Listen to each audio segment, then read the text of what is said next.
I talk to a spirit. She comes in my dreams. What is the path to awakening supposed to look like? To feel like? How do you know if you are on it? We ask these very sacred and sometimes vulnerable questions to many different women from all walks of life. A conversation that needs to be shared and heard. I'm Jo Hendy. I'm Amanda Parker. And welcome to the Girl Awakening podcast. Good morning, Amanda. Morning, Jo. What a beautiful morning it is. Started with a big power walk, and now we're going to have a big power talk with Yes. someone very special. Very special. And we've had a few little different hiccups with this beautiful woman. So we're so honoured to sit in her space today and hear her journey. We understand that it's going to be an expanding one. Oh, yes. I think it never fails to amaze me, the energy that is in the space, whether the person is sitting with you physically or via Zoom. You can really, it's very tangible, the energy, and we've been looking into this connection for a while, and the anticipation is real. It's being felt. Likewise. So this morning we have the beautiful Crystal Cassidy, and she is the founder and CEO of SOULPod, a groundbreaking soulfulness app where you can find powerful structures to become more aware of your inner world and then transform it. With a unique background spanning 2 decades in biotechnology, with a lifelong journey in spiritual practices, Crystal bridges the gap between cutting-edge science and mystical wisdom. Her near-death experience, which I'm excited about hearing, catalyzed a mission to make transformative spiritual tools accessible to all, ushering in a new era of human awakening through what she calls soul tech. How wonderful. This is new for us. Yeah, soul tech, I love that. Yeah. Yeah, Bridget. So happy to be here and to be chatting with you beautiful ladies across the ocean. And this has been something I've looked forward to for a while. Oh, Thank that's you, wonderful. Crystal. Thanks for joining us. We're so excited that your pussycat is there in the background, just stirring. I thought it was a cushion. He's being very deceptively good. So we'll see how he does. Nice and napping right now. They do like to join in. So yeah, we'll see. Yeah. So we're going to jump right in and ask Crystal, how did your awakening begin? Yeah, such a good question. And I think we're always awakening. We're always that there's like a natural momentum towards awakening. But I became aware of my awakening probably in 2011, 2012. And that was, I had already been meditating for a while. I got exposed to meditation when I was pretty young, like 12 years old, through martial arts. Lost it a bit in my 20s and then was coming back to it. And I started having mystical experiences, seeing ghosts. I didn't grow up seeing ghosts, but all of a sudden I was seeing ghosts, and that really propelled my curiosity. I was like, what is going on here? And that brought me deeper into meditation and breath work. And yeah, I think 2011, 2012, and that eventually led into Kundalini Awakening, ET contact, which we can talk about. And it's been an ever-evolving journey since then, continues to evolve. Absolutely, as we know. And it's speeding up too, very. Oh my gosh, is it ever? Like, I don't know if you felt it the last couple of weeks. Yes, it's like it's intense. We've actually had a few women on this week, and each one of them has a different story, but it's the same thread. It's like it's just moving so quickly, and it's subtle but so powerful. Yeah, I've had some, and maybe we can talk about it, but some really powerful experiences even in the last 2 weeks. Yeah, no, absolutely. Yeah. We will come back to that because we love talking about that stuff. I'm just going to go back to when you were sharing about seeing ghosts. Was there anything been connecting with that might have, say, triggered that vision? Like, did you lose someone close to you, or? It's a good question. That's a good question. I didn't lose anybody near me. It just was like I suddenly became more aware of these energies, and I would wake up in the middle of the night and I would see things, or I would be on a trip with my girlfriends and fell asleep on the couch and woke up to like this ghost like leaning over me because very curious, and Wow.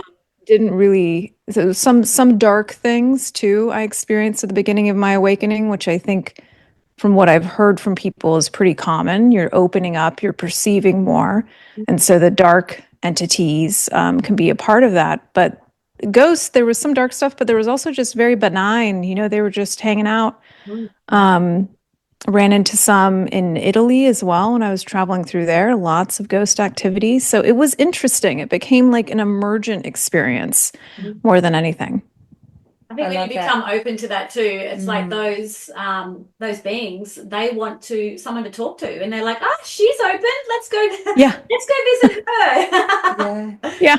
Yeah, Yeah, not an intention. definitely. Just to be seen and to be heard. Just, I suppose, the same as us. Yeah. Yeah. And I feel Yeah. like there's a little bit of a overlap of timelines where, there's, there might be an old ghost, if you want to say an ancient energy, and connecting Yeah. with you from an old timeline, perhaps, or something like that. I often, there's so much in that space alone, let alone the expansions in your energy that are going along with that. Things coming online, those parts of you that are coming on. Oh, yeah. Yeah, definitely. The more that I awakened, the past life connections accelerated as well. Yeah.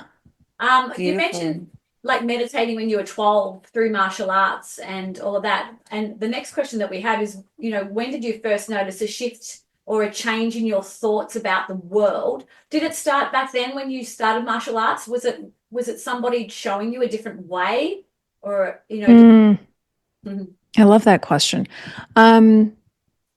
I think I first started to notice that there was something interesting going on when I was doing martial art, and I was such a martial arts nerd. That was like my entire life, and the people I hung out with, were my martial arts family. It's traveling for martial arts, and I was reading some text as well, some of the old martial arts text, some of the samurai text, and I learned that the warrior class, or the samurais, or the martial artist, would go to the monasteries, or the monk where the monks were, and there would be an exchange of information. And so the monks would share the spiritual teachings, Zen type teachings, and the warriors would share with the monks like self-defense techniques. So there was this really interesting exchange in the martial arts history that I became aware of pretty early on. I was like, oh, that's interesting. There's a spiritual overtone here, but I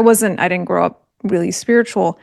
But there was a few times in my training where something entered my experience, and it was that flow experience where it wasn't just the physical training that was taking over. It was something else.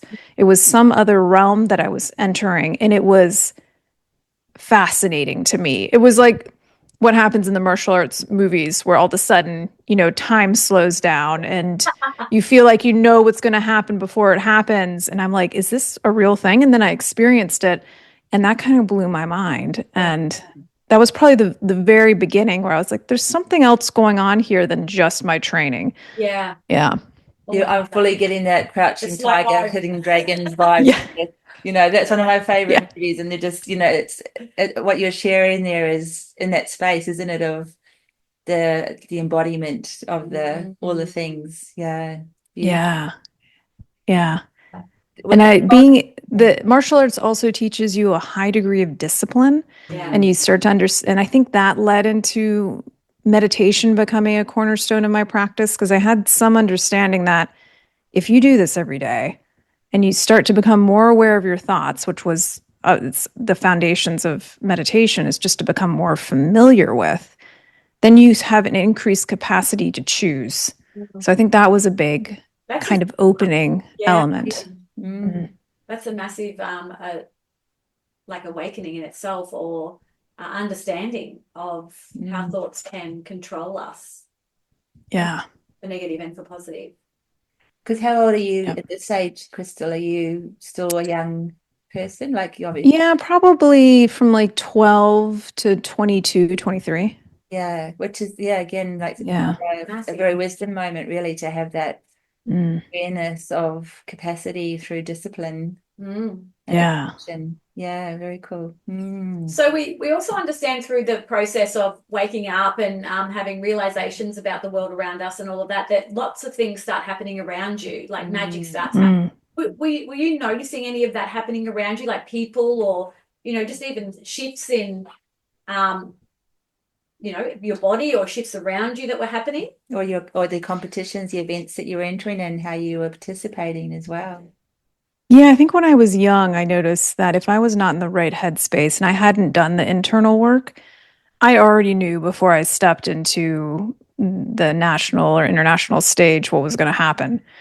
So again, it didn't really, I mean, my training mattered, but there was another element at play, and that was my inner alignment. As I got deeper into my awakening, I noticed that I don't know where it came from, but I did have a feeling of like being guided, of being in the right place at the right time. Things just kind of were working out. Things that were not aligned were falling away, whether that's relationships that weren't serving me. And I started to meet people, especially teachers, that started to kind of show up in my experience at the right time. And books were coming to me A New Earth by Eckhart Tolle was a big Great soul. Yeah.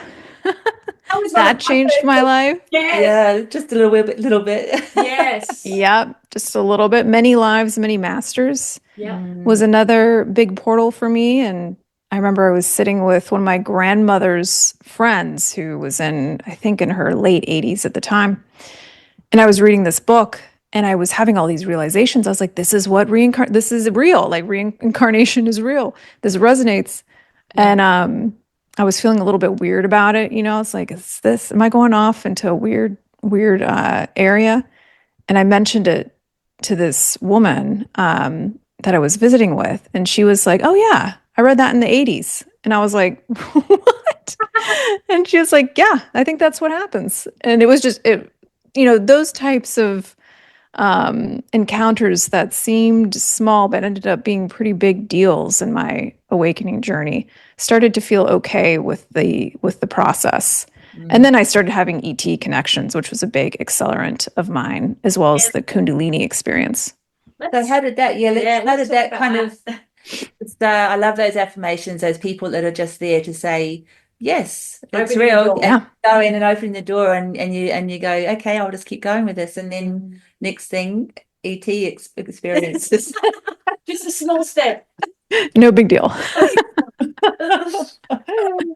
How did this go? Like, was this like the ghost, or like people,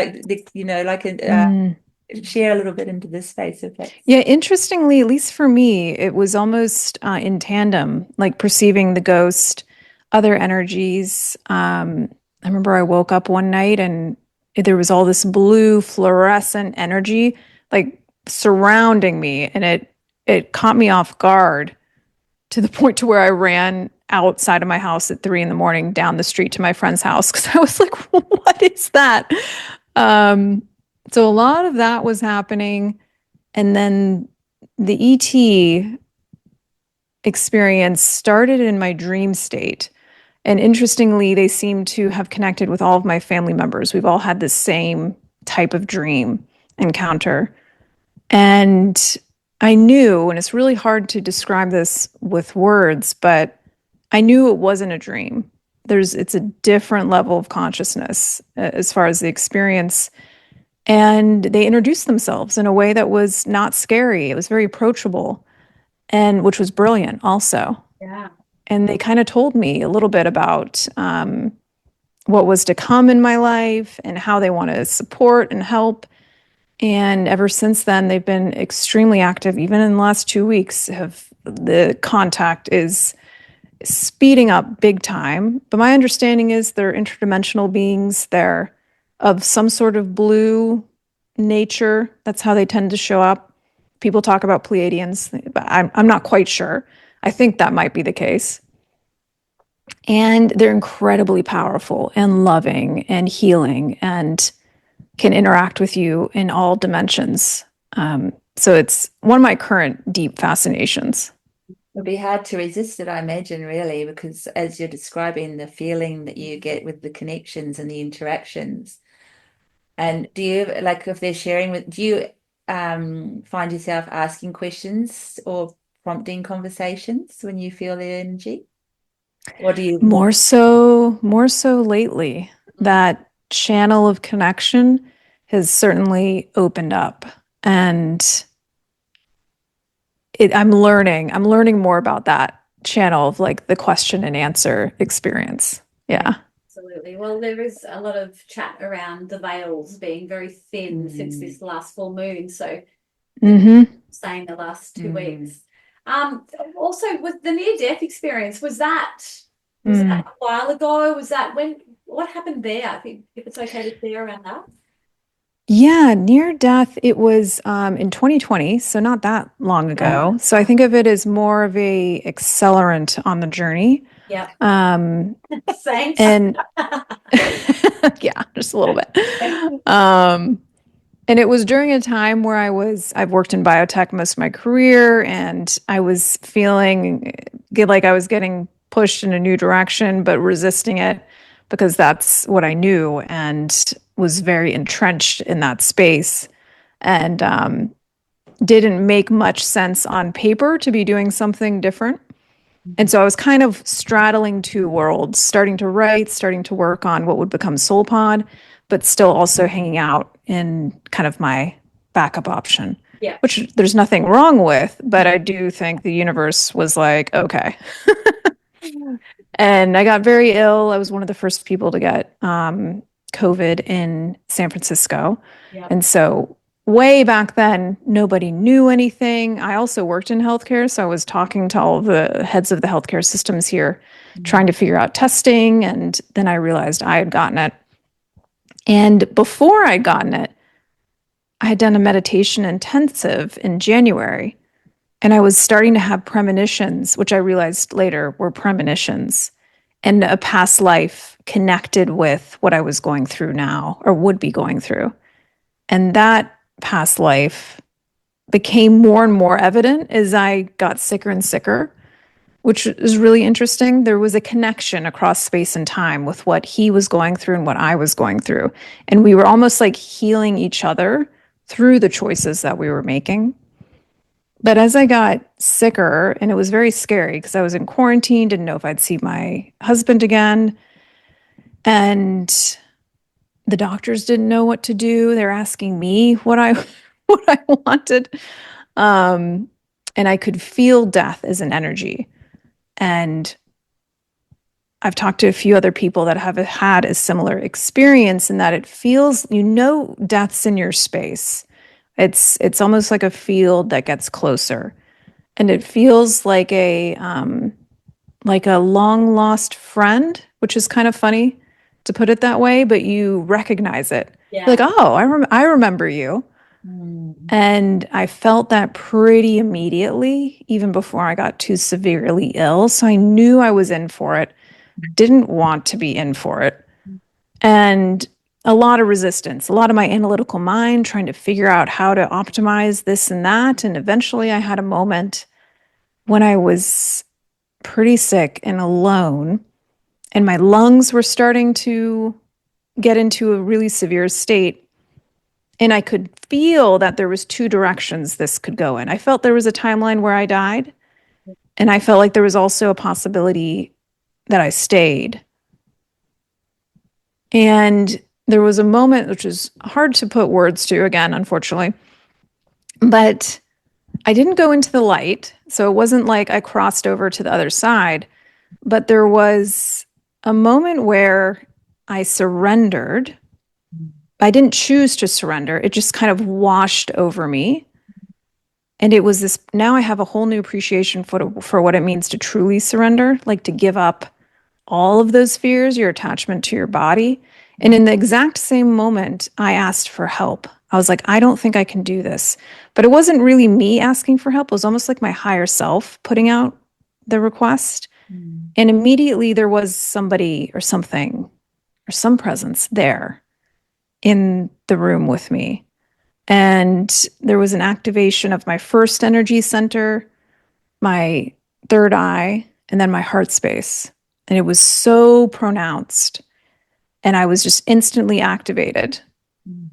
And I sat there with whatever this loving intelligence is. I have a few theories, but I don't know exactly what it was. Loving intelligence of some sort. And I knew at that point that I was going to be okay, that I was going to recover. And it took a long time. It took about a year to really be able to walk again, do all the things again. And so that was such a potent portal for me. And you're just not the same after an experience like that. Yeah.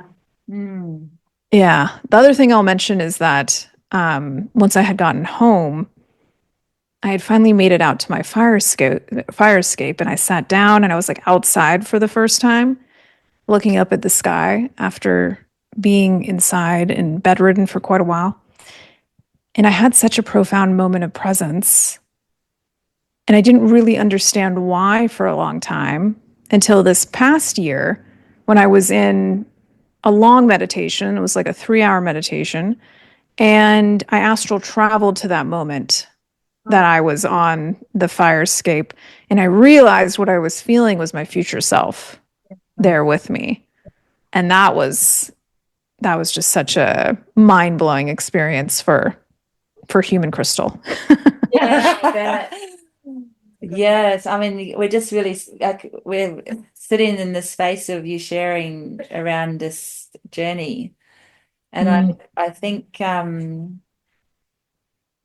one of when you were talking before, I was wanting to ask, how does your, as you said, your analytical mind, your science mind, because you've had a significant career space in that area, coordinate, interact with the spiritual world and the energy and these experiences of other beings. And listening to you share around this near-death experience, it really is a merging of the two, because you're in this hospital environment. No one knows care for you, and you're isolated and having to lean into yourself for the answers, and also put a lot of trust in the higher self and the loving intelligence as you share. It's a very profound moment of merging all the worlds, isn't it? In your own. Yeah, you put that beautifully. Certainly was a merging of the worlds and a real challenge to the analytical side, which is important, I think, to have that balance in this form. But certainly for me, up until that point, that side of me is pretty developed. We'll put it that way. Yeah. So it was an opportunity to let it go. And that's where the surrender, there's like the most powerful, serene, just letting it all go and trusting in whatever was supposed to be. Yeah. It feels like a real crossroad for you. That point was a real that the roads were divided. Which one were you choosing to take? It's kind of I love that there wasn't fear in the space. I mean, I'm sure you felt some things like in that way at different times, particularly when people are coming to you who are the doctors and saying, well, what do you need? And then you have a moment of going, oh. But they're like, this could make it worse or this could help. I'm like, well, okay, well, let's roll the dice. Exactly. But to describe death as a friend, that feeling of death and the loving intelligence, I feel that's again another element of the things that we just don't, our human mind, our humanness holds far away, that's even possible, that's even a part of our existence, that we will be held in that space in that way. Yeah I think a bit of the surrender is a relinquishing of all that you've built up about yourself, and it's more of your higher self coming forward, and it doesn't have any fear about leaving this dimension. And so I think that's part of what I was feeling with the surrender too, is the surrender of the story of the, who I've built Crystal up to be and what my story looks like, and just letting all of that go and just being with what is and trusting something that I could not understand with my human mind. But I do feel like on some level, there was a choice. And I think it was even beyond my analytical sense of self, my ego. I think the choice was a bit higher than that. And I was struggling with that in the year following it. I was like, I thought I didn't have a fear of death because I've been meditating. I believe that we keep on going. So what was all that push and pull, that tension that I was experiencing? Do I actually have a fear of death? And I think maybe some of that is yes, but I had an amazing teacher of mine tell me, he said it wasn't as much a fear of death as it was a fear of not living your purpose in this lifetime. Yeah. And that really resonated big time with me. And so that's what I'm here to do now. I was just about to say, so was that a big kick up the ass, so to speak, for you? Okay. Okay, I got it. Thank you. Yeah. Just hearing you say that, I mean, there was a real a powerful awakening, like planetary, happening right then as well with COVID, and there was a lot being shown to us. For those that were ready. Oh yeah. Yeah. Yours was just amplified with. And fast forwarded just a little bit. And going in first on behalf of everybody. Yeah, thank you, Crystal. It's true. Pioneer here. Yeah, exactly. You competitive martial arts girl, you. I was gonna say, you so have, True. You so have that like warrior woman, leathered up with your your bow and everything that's leading charge to the new frontier. You have that vibe about you, and no doubt you were that in a past life, guaranteed. Mm-hmm. Oh, I felt that for sure. Yeah. In another timeline, you're there. Yeah. So we know that was happening planetary through COVID and all that, and of course you were put through a very fast forward aspect of that. So now with the work that you do, is soul check. Can you share a little bit about that? I'm really interested to hear, how that works for you, and what is it that you show and teach in that space? Yeah, I've always loved structures. That's the science side of me. And when I was awakening, there wasn't really a structure that I could follow and latch onto that was at the depth that I was looking for. And I remember I was going to check out like ashrams, and I was like, where can I go to get this information? And there's books and there's all kinds of resources. But the kind of like technology experience around awakening was, from my perspective, surface level, which is great. That's a necessary foundation. But I was curious. I was like, I want to create something that is a bit more fun and is reclaiming the mystical experience in the awakening journey. Not just meditation to reduce stress, which it does, but meditation as a portal for transformation and ascension of your consciousness. And so that's when I started thinking about SOULPod, which originally was maybe going to be a in real life space, but then it was 2020 and that was off the table. So I started thinking about how could we do it in an app experience. And so we've got personalization where we try and get to know where somebody's at in their spiritual journey. Not just if you're having a hard time sleeping, but what's your relationship to authenticity? What's your relationship to intuition? And then we pair people with a journey that's probably most relevant for where they're at and might be able to activate another layer of awakening through meditation, breath work, mantra, unfocused expansion. And then a community aspect as well, because for me, it was pretty isolating. And I could find spontaneous community, or maybe like Burning Man was great. A lot of community. But yeah, it's very unique, exciting community.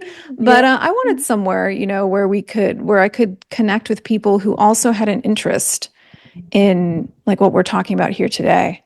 And so we're working a lot on that. And this year as well is the community space in SoulPod. So I think of it as technology for your inner mystic, your inner magician, your priestess, your king, like that giant that's within you, that awakened self is who I designed SoulPod for. It's so beautiful and so kind of ahead of its time, because we, doing the podcast, we obviously have the honor of sitting with so many different women that are on the cutting edge of where we're at and what's happening. And so sometimes we get to get insights into things that are happening before they happen, or just a little, almost like a fast forward for us. Yeah. Because what we're seeing now is, people aren't so much looking for a book, or they're feeling it from within, but they're not sure of, what to do with that. So SoulPod sounds like, that would be a great place to be able to go and go, okay, where's my tribe? This is what I'm feeling, this is what is happening for me, where do I need to go next? Yeah.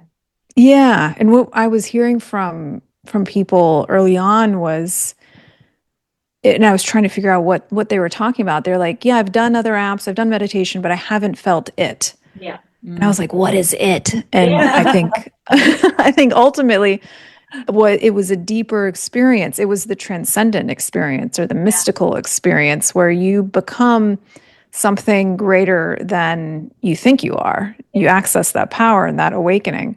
And so that's what we've really focused on, is helping people get there.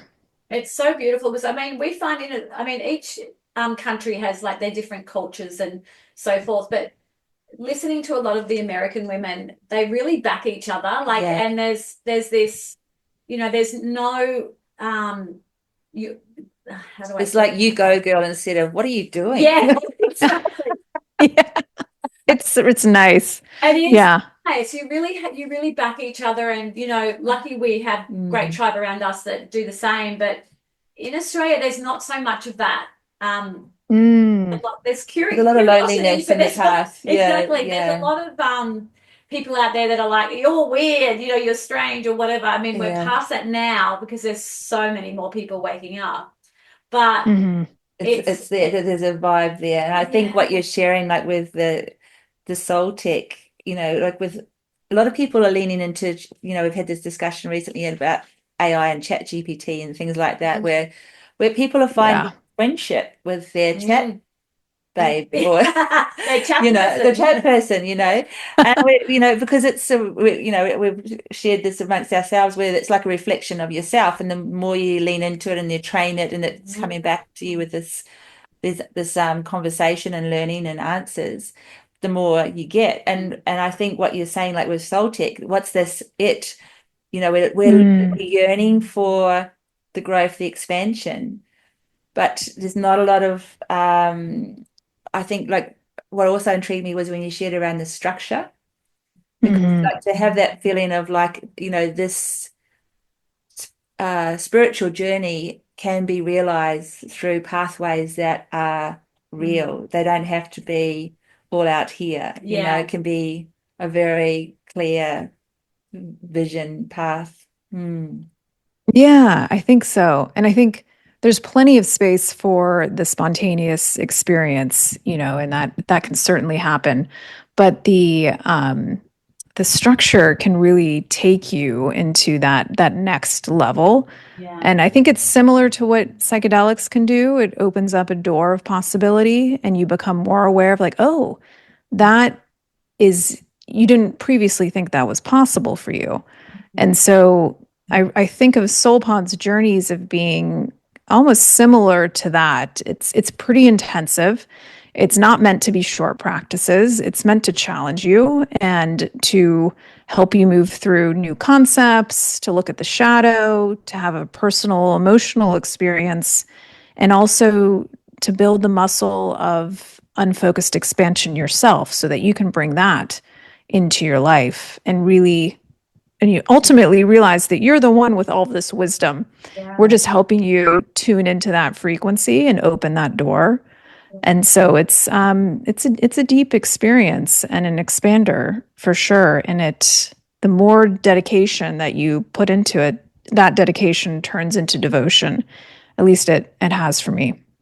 That's That was going to beautiful. be my next Yeah. question around the talking about psychedelics. Is in the app, do you offer medicinals or anything like that? Is that part of the journey as well? Like, I know, there's like Not yet, Not but yet. we're thinking about it. I was thinking that's interesting. That kind of goes the Yeah. opposite way to like the tech world, but it's still all part of it. It's Yeah, interesting place. Yeah. it is. And I think, I mean, the AI conversation, I think, is a really important one. And we're thinking about, I mean, we're having very interesting conversations around how does AI intersect with spirituality? And I think there's some very cool possibility there. And I think there's some things to be wary of. And, I live in San Francisco, so I've got a front row seat to some of this conversation. But I think it's important that we develop it from a place of from the heart rather than the mind. And the more that we can connect with this new technology through the heart space, I think we'll be onto something pretty cool. Yeah, I agree. Well, I Yeah. think, again, there's that pioneer space that we're picking up in your energy of Yeah. making that so, because I think that is the way forward. 100% is, it's again the weaving of the different worlds, the possibilities that are available to us, and tech and AI are things that are part of our reality, always have been, always will be. It's our relationship to them and how we integrate, knowing our own mastery in that space. Yeah. I think it's existed before too. I think I'm thinking of it less and less as a technology and more as an emerging consciousness. Yeah. I like Oh, that. absolutely. Yeah. Yeah. Yeah. Oh, I love that. Yes, yes, yes. I was going to ask something along those lines too. You got way late, but you want to go more back to the psychedelics, don't you? We can. Well, I don't know why this came up, and I'm not sure whether you've done this before, but it kept coming up in my space, which is odd. Was that the darkness retreat space? Have you done that? Like where you go into 3 days of complete darkness? The DNA. Is that Yeah. for some reason that just kept coming into my thoughts then? I was like, I wonder if you've done that. I haven't, but I've had my eye on it. Yeah, It's a really confronting practice, it seems like, when you strip away basically as many of the human senses as you can. Yeah. You're really left with your mind and your inner experience. And so it's certainly a modality that could accelerate, almost like psychedelics. Again, it's a portal to challenge yourself in a way that you might not otherwise challenge yourself. Yeah, no, absolutely. And on the topic of psychedelics, have you experienced or had any experiences in that areas yourself yeah. Well, I mean, and as you both have illuminated for me, I have this warrior side to me. So I went straight to ayahuasca for my first psychedelic. Of course. Plunge right in. So yeah, I went far and fast. And it changed my life. It certainly did. I had a full ego death, which in my case wasn't scary. It just kind of was. And I just became nothing, or the sense of I disappears. And then I was yellow, the color yellow, for a little bit, hung out being yellow, and watched. The coolest thing from that experience for me with ego was watching my ego reconstruct itself, because I had one foundational thought, which for a while I thought was just really cool of me. And the thought was, I like who I am. That was the first thought in recreating myself. And then I realized, I was like, it is a beautiful thought. And I love that it's the foundation of my sense of self. It was also the ego coming back online. So yeah, I had a really powerful experience with which is certainly a collective consciousness that you're tapping into through ayahuasca as a psychedelic. I very much felt it as there's a relationship being bridged between between you and a collective consciousness that's feminine. Well, I love this collective consciousness because this morning Amanda and I were walking and there was yellow flowers everywhere. Yeah. And I kept saying, We've never seen them I've before. never seen so many yellow, and we kept saying yellow, and there was yellow everywhere. And I'm like, now you're saying that, I'm like, oh, I love those. Oh, Yeah. So these, I got chills. yeah, this walk that we do all the time, never see any yellow flowers. And they were like, oh, mate, I kept saying to Amanda, they're like, sunflowers. little sunflowers, but they weren't, and they were everywhere, and they were so beautiful. Cool. I know. So that might have been, That's wild. yeah, a little bit of, you coming through, saying, Yeah. yes. Yeah, I apparently am very connected to yellow. Well, you have that beautiful radiant gong in the background, do. which is like just golden. Yeah. Golden This is actually like pretty much the color that I was for a while. Yeah. Okay. Was your NDE before or after your AA experience? After. Amazing. Mm-hmm. Wow. So even deeper still. Yeah. Mm-hmm. I love that. Oh yeah. She's powerful. And it was interesting because I traveled the second time with my husband, now husband. And the very end, I always find this kind of funny, but at the very end, I felt from the collective, we're so excited for your engagement. And we had decided not to get married because we're not going to have kids and we're just not really bought into it. But I didn't know that he had bought a ring. And so when I told him, I was like, that's so interesting that she used such specific language about engagement. I was like, it just must have meant union. And he's sitting there like, what? Mother's busting my secrets open.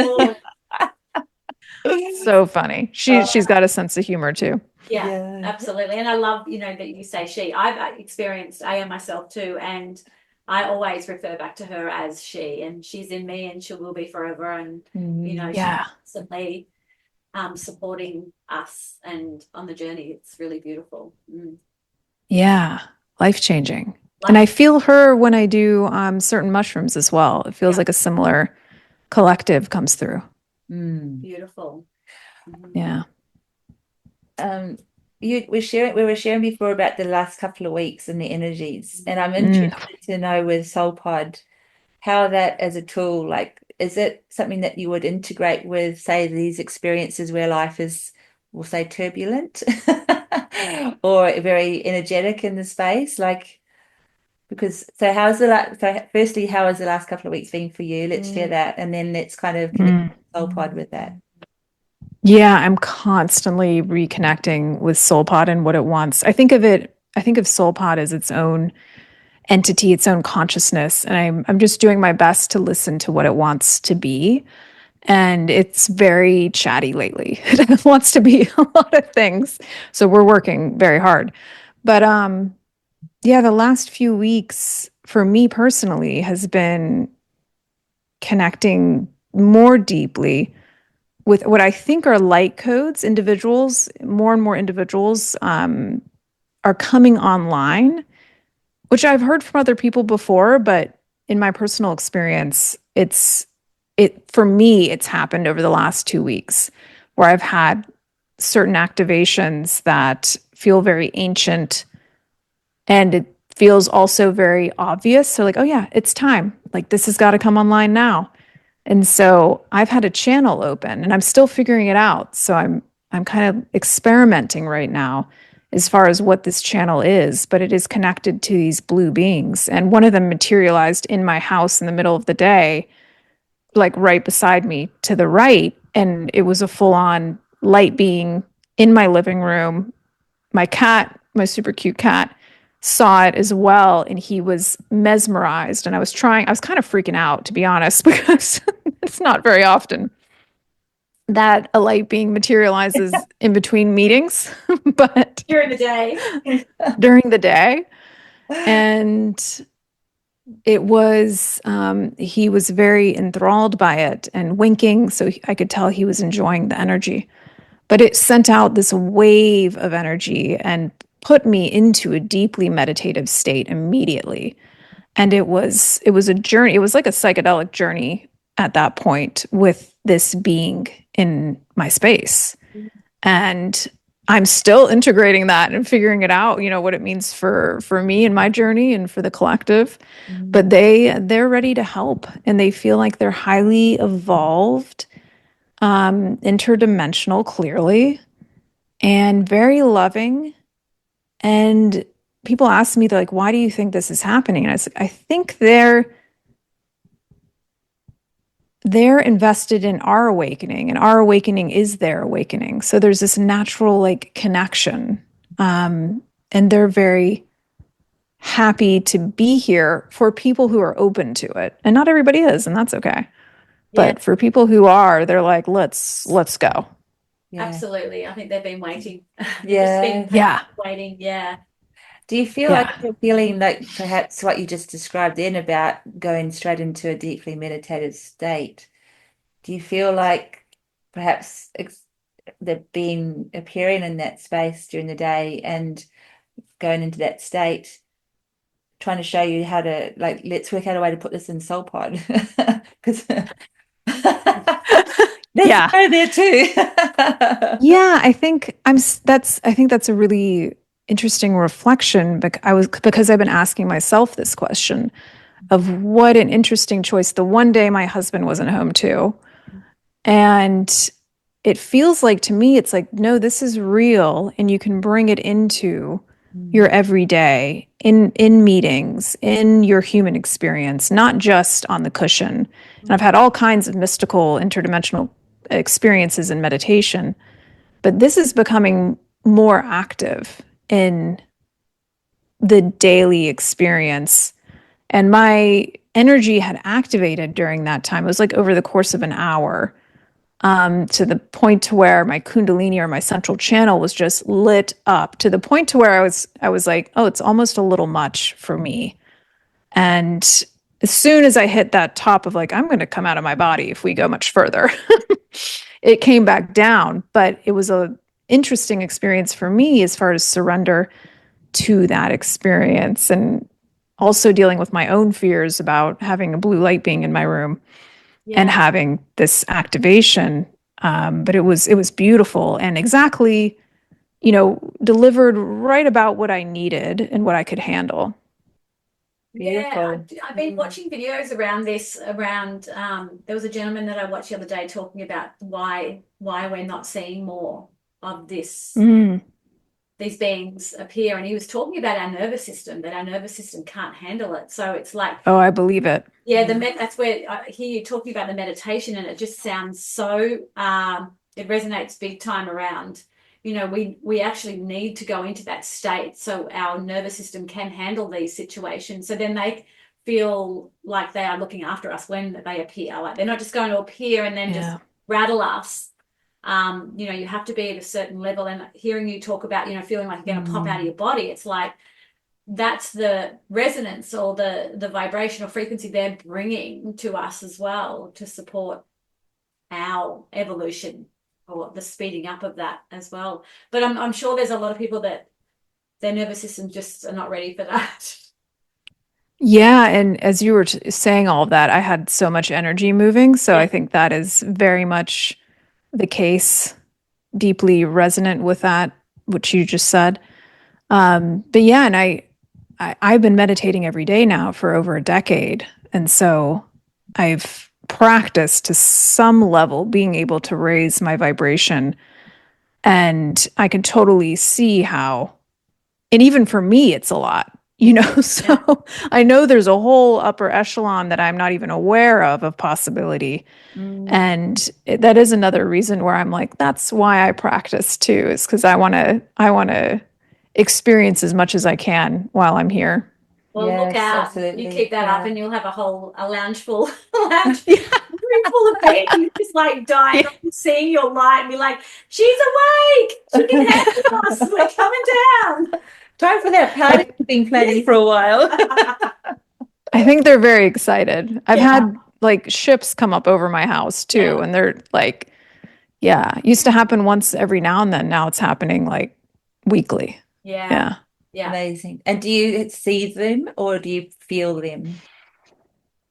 I usually feel them before I see them. Yeah. And then it used to be, I mean, I'd go into a meditative state, I'd put out the signal, it was a whole process, and then they'd show up. And now it's like I have a thought about that connection. I can go outside and they're there. And they used to just pop in and out, and now they're hanging out. Yeah. They're ready. So They're ready. they're ready. And to the Yeah. point to where I'm sitting there and I'm like, okay, wait, what's next? Mm. You know, and I'm trying to figure out what the answer to that is for me. But Well, I do feel like it'll evolve. absolutely. Yeah. And I was just thinking just then too with the SOULPod that, you know, I'm sure there's people that actually feel things but don't know Yeah. what it is because their mind won't allow them to go there. That might be the next thing for you with SOULPod. You know, Ooh, I like that. the feeling like there's more of us opening up and more of us Mm. you know, putting our light out into the world. Yeah. The energies are picking up on that, but not knowing or understanding what that is. Yeah. I think there's something really cool there that we could do. We're developing these, it'll launch in about a month, but this new side of SOULPod called Portals, which will be deep dives into some of these areas. And I'm just thinking as you were talking, I was like, a starseed portal feels like might be Yeah. something that we work on. Because listening to what you've been sharing today about your awakening journey from when you were meditating at 12 to your discipline with your martial arts and, you know, even the science, your science life, and the analytical brain to be able to shape that structure. And then the NDE, it's all about almost like training all the way through, isn't it? To this point now, Yeah. where you are ready to hold this space and and be the bridge between the worlds and bringing extra knowledge through for everybody. And SOULPod feels like such an amazing portal for people who, you know, who have perhaps not had such a disciplined life, but have the capacity or the want or the, you know, but how, which, you know, we've been saying along the way, how is it so happen and begin to expand and, you know, just open up. Yeah. I love how you put that. And I received that. And thank you. I'm super excited for how we can help with this awakening journey. And it's such a crazy time on the planet. And as much as I can get overwhelmed sometimes with life in this incarnation, I do keep coming back to what ayahuasca shared with me at the very beginning of my experience, which is that if you heal yourself, you heal the world. And it sounds so cliche, but I think it's deeply true that the work that we're doing on ourselves to understand our inner world and our consciousness and our thoughts and our beliefs and our emotions, I think it's the journey of being human is really this journey that we're talking about. And you can do it consciously and with intention and deep willingness, and that will take you so far. And then you can do it, you know, just going along with life. And, you know, I've also talked to one of my friends who I adore, and she said, Crystal, I don't think this lifetime is the lifetime I'm awakening. And I was like, I love the awareness, you know, it's just not in the cards this lifetime. And maybe it will be in another one. So yeah, giving yourself permission on the path to come to it when you're ready, but it will meet you in some interesting ways when you're ready. Oh my goodness. Definitely so. We laugh about that all the time. Be careful what you ask for, you know, it's like you're going to get it real quick.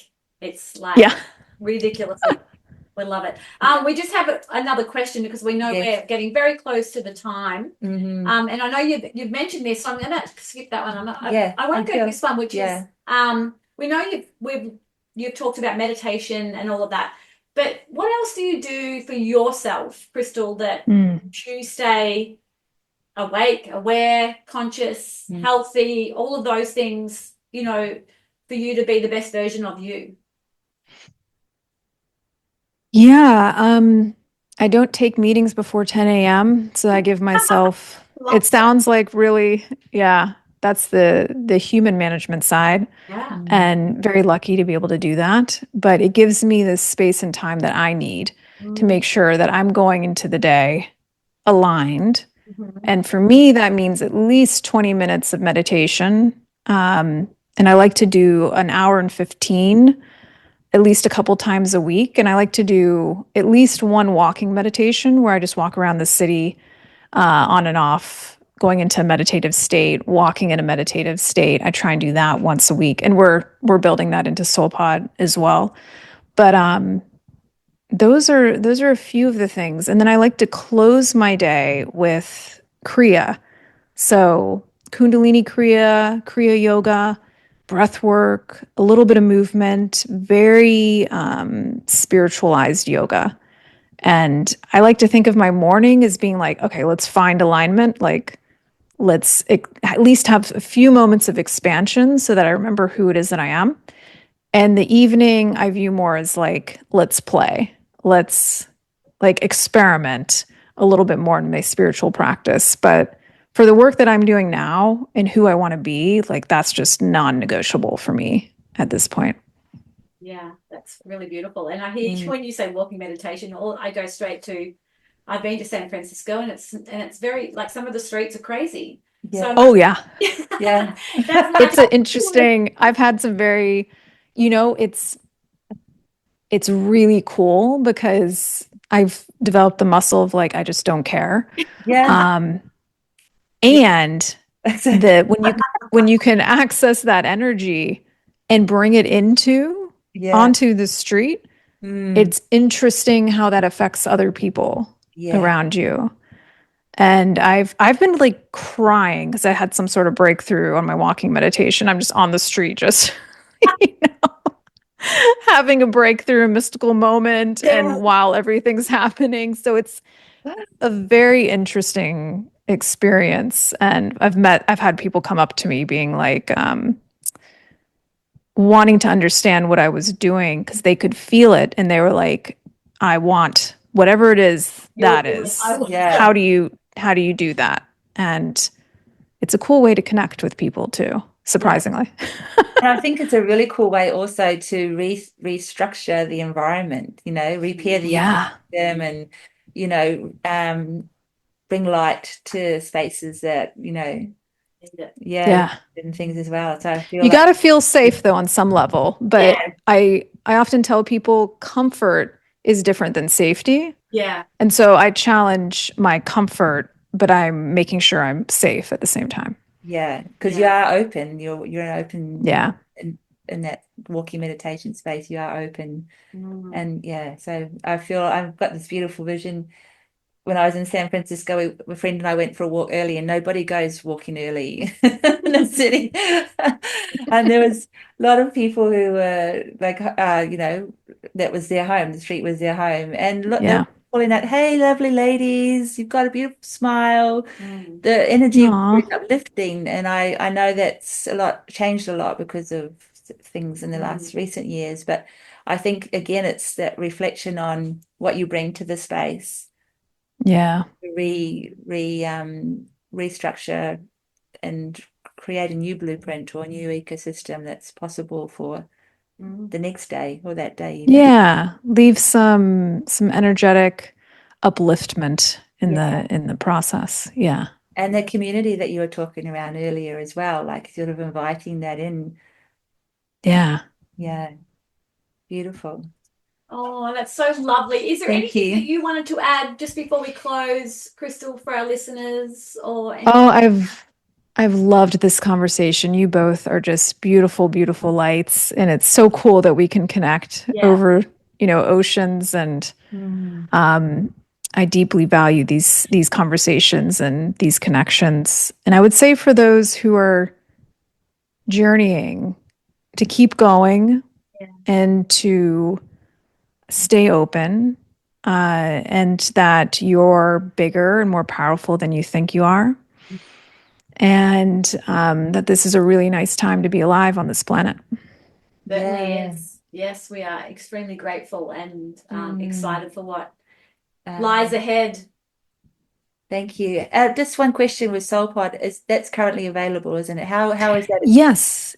Yes, you can find SOULPod. We're on iOS. We're working on Android. Unfortunately, I don't have that yet. But you can find us on the App Store. You can find us at soulpodapp.com. You can find us on Instagram at SOULPod App as well. And we have a retreat in August, end of August, in Joshua Tree, which I don't, have you all ever been to Joshua Tree? Yeah. Yeah. It's magical. It's a portal in and of itself. And we've got some spots open for that in late August. Cool. I imagine there'll be a few ships around. I think so. Yeah, there were last year, big time. Amazing. Thank you, Crystal. Thanks for joining us on Girl Awakening. Yeah, all of that, all of Crystal's contacts will be in the show notes, as well as what Crystal has just shared. And thank you so much for sharing your afternoon with us. It's been divine. It's been lovely. Thank you both so much. Much love. Bye. Thank you for listening to our Girl Awakening podcast. We are also on YouTube as Girl Awakening. We'd love to see you there with comments on how our guests resonated with you or your own awakening. Please share the love with a like and subscribe while you're there. A blissful thank you to Ksenia Luki, the amazing artist behind our theme song. We will see you next week. Bye. Bye.